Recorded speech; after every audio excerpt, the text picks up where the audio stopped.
Assalamualaikum warahmatullahi wabarakatuh. Bagaimana kabarnya anak-anak? Ya, sebelum menyaksikan video kali ini, mari terlebih dahulu sama-sama saling mendoakan. Saya doakan kalian semua diberikan nikmat sehat, diberikan kemudahan di dalam menyerap ilmu yang disampaikan. Doakan saya juga diberikan nikmat sehat, kemudian diberikan rezeki yang melimpah. Nah, video kali ini berbicara mengenai sistem pernapasan pada manusia.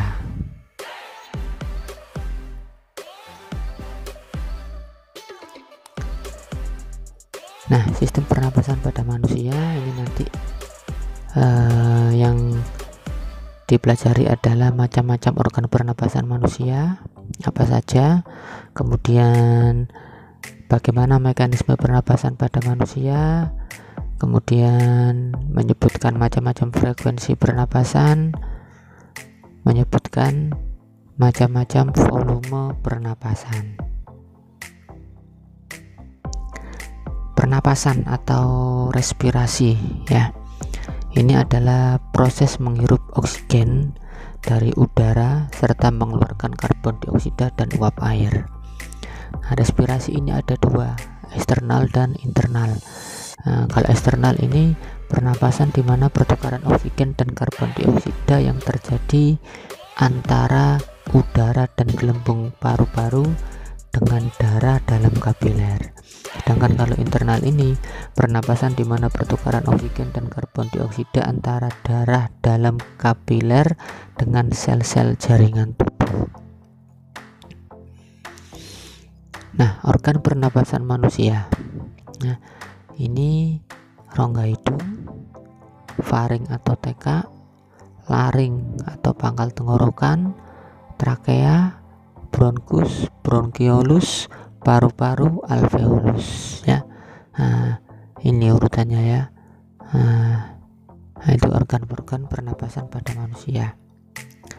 Nah, yang pertama dulu rongga hidung, ya. Rongga hidung, ya, organ pernapasan yang langsung berhubungan dengan udara luar.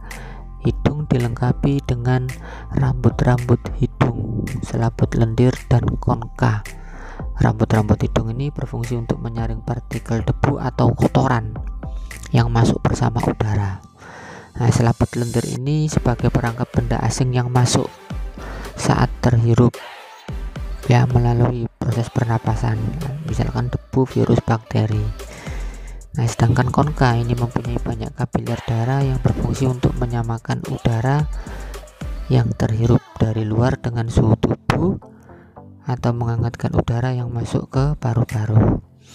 Kemudian faring atau tekak, ya. Faring ini organ pernapasan yang terletak di belakang rongga hidung hingga rongga mulut dan di atas laring. Dinding faring ini tersusun atas otot rangka yang dilapisi membran mukosa. Kontraksi dari otot rangka ini membantu dalam proses menelan makanan. Faring berfungsi sebagai jalur masuk udara dan makanan, ruang resonansi suara, serta tempat tonsil yang berpartisipasi pada reaksi kekebalan tubuh dalam melawan benda asing. Yang ketiga, pangkal tenggorokan atau laring, ya. Laring atau ruang suara merupakan organ pernapasan yang menghubungkan faring dengan trakea. Di dalam laring terdapat epiglotis dan pita suara. Udara yang melewati laring dapat menggetarkan pita suara sehingga dihasilkan gelombang suara. Epiglotis ini untuk menutup laring sewaktu menelan makanan atau minuman. Apabila ada partikel kecil seperti debu atau asap, makanan atau minuman yang masuk ke dalam laring, akan terjadi refleks batuk, ya, yang berfungsi mengeluarkan partikel tersebut dari laring. Keempat, trakea atau batang tenggorokan, ya. Udara yang telah masuk ke laring selanjutnya masuk ke trakea. Nah, trakea ini saluran yang menghubungkan laring dengan bronkus. Panjangnya sekitar 10-12 cm dengan lebar 2 cm, ya. Nah, Dindingnya tersusun dari cincin-cincin tulang rawan dan selaput lendir yang terdiri atas jaringan epitelium bersilia. Fungsi silia pada dinding trakea ini untuk menyaring benda-benda asing yang masuk ke dalam saluran pernapasan. Yang kelima, bronkus. Bronkus ini percabangan dari trakea ya, percabangan dari trakea. Masing-masing bronkus memasuki paru-paru kanan dan paru-paru kiri. Nah, struktur bronkus hampir sama dengan trakea tetapi lebih sempit. Bentuk tulang rawan bronkus tidak teratur tetapi berselang-seling dengan otot polos. Yang keenam, bronkiolus. Di dalam paru-paru bronkus bercabang-cabang lagi. Nah, bronkiolus merupakan cabang-cabang kecil dari bronkus. Pada ujung-ujung bronkiolus terdapat gelembung-gelembung yang sangat kecil dan berdinding tepis yang disebut dengan alveolus. Yang ketujuh, paru-paru. Paru-paru merupakan alat pernapasan utara. Ya, alat pernapasan utama. Paru-paru terbagi menjadi dua bagian, paru-paru kanan, paru-paru kiri. Nah, paru-paru kanan ini ada 3 lobus, 1, 2, 3, dan paru-paru kiri terdiri dari 2 lobus, 1, 2. Paru-paru dibungkus oleh selaput rangkap 2 yang disebut pleura, kantong tertutup yang berisi cairan limfa. Pleura berfungsi melindungi paru-paru dari gesekan saat mengembang dan mengempis. Nah, di dalam paru-paru terdapat bagian yang berperan dalam pertukaran gas oksigen dan karbon dioksida, yaitu alveolus.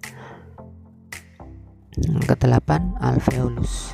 Dinding alveolus terdiri atas satu lapis jaringan epitel pipi. Struktur ini memudahkan molekul-molekul gas melaluinya. Dinding alveolus berbatasan dengan pembuluh kapiler darah sehingga gas-gas dalam alveolus dapat dengan mudah mengalami pertukaran dengan gas-gas yang ada di dalam darah. Adanya gelembung-gelembung alveolus memungkinkan pertambahan luas permukaan untuk proses pertukaran gas. Luas alveolus 100 kali lebih luas dari permukaan tubuh manusia. Besarnya luas permukaan seluruh alveolus dalam paru-paru menyebabkan penyerapan oksigen lebih efisien. Nah, pertukaran antara oksigen dengan karbon dioksida ini terjadi secara difusi ya, sudah dijelaskan pada materi sebelumnya, yaitu proses perpindahan zat terlarut dari daerah yang memiliki konsentrasi dan tekanan parsial tinggi ke daerah yang memiliki konsentrasi dan tekanan parsial rendah. Nah, mekanisme pernapasan manusia. Pada saat bernapas atau respirasi, ini berlangsung 2 mekanisme, menghirup udara atau inspirasi, mengembuskan udara atau ekspirasi. Nah, inspirasi ini diafragma dan otot dada berkontraksi, volume rongga dada membesar, paru-paru mengembang, udara masuk ke paru-paru. Sedangkan ekspirasi, diafragma dan otot dada berelaksasi, volume rongga dada kembali normal, paru-paru kembali normal, udara keluar dari paru-paru. 1 kali pernapasan ini terdiri dari 1 kali inspirasi dan 1 kali ekspirasi. Nah, hal tersebut menunjukkan dalam mekanisme pernapasan melibatkan kerjasama antara otot dada, tulang rusuk, otot perut, dan diafragma. Berdasarkan otot-otot pernapasan, nah ini ada 2 macam pernapasan, pernapasan dada dan pernapasan perut. Bernapas dengan membesarkan dan mengecilkan volume rongga dada disebut pernapasan dada. Bernapas dan membesarkan dan mengecilkan volume rongga perut disebut pernapasan perut ya. Nah, ini mekanisme pernapasan dada secara inspirasi, ini secara ekspirasi. Nah, macam-macam frekuensi pernapasan. Nah, ini ada faktor-faktor yang mempengaruhi frekuensi pernapasan ya. Umur, jenis kelamin, suhu tubuh, posisi tubuh, kegiatan atau aktivitas tubuh. Semakin bertambah umur, semakin rendah frekuensi pernapasan. Pada umumnya laki-laki lebih banyak bergerak sehingga lebih banyak memerlukan energi. Semakin tinggi suhu tubuh, semakin cepat frekuensi pernapasannya. Posisi tubuh berdiri, nah, ini lebih tinggi ya daripada posisi duduk ya. Frekuensi pernapasannya kalau duduk ini lebih rendah. Kemudian aktivitas tubuh ya, beraktivitas ini memerlukan lebih banyak energi dibandingkan tidak beraktivitas ya. Karena ketika tubuh memerlukan banyak energi, maka tubuh perlu lebih banyak oksigen sehingga frekuensi pernapasan meningkat. Nah, macam-macam volume pernapasan ya. Ini ada 6, ada volume tidal, volume udara yang keluar masuk paru-paru sekitar 500 ml, volume cadangan ekspirasi berarti keluar ya, volume udara yang masih dapat dikeluarkan secara maksimal dari paru-paru sekitar 1500 ml, volume cadangan inspirasi berarti masuk ke dalam paru-paru, volume udara yang masih dapat dimasukkan ke dalam paru-paru sekitar 1500 ml, volume residu, volume udara yang masih tersisa di dalam paru-paru sekitar 1000 ml, kapasitas vital paru-paru, ini volume tidal ditambah volume cadangan ekspirasi dan inspirasi sekitar 3500 ml, kapasitas total paru-paru sendiri, ini volume kapasitas vital paru-paru ditambah volume residu sekitar 4500 ml ya. Ya, ini tadi video mengenai sistem pernapasan pada manusia ya.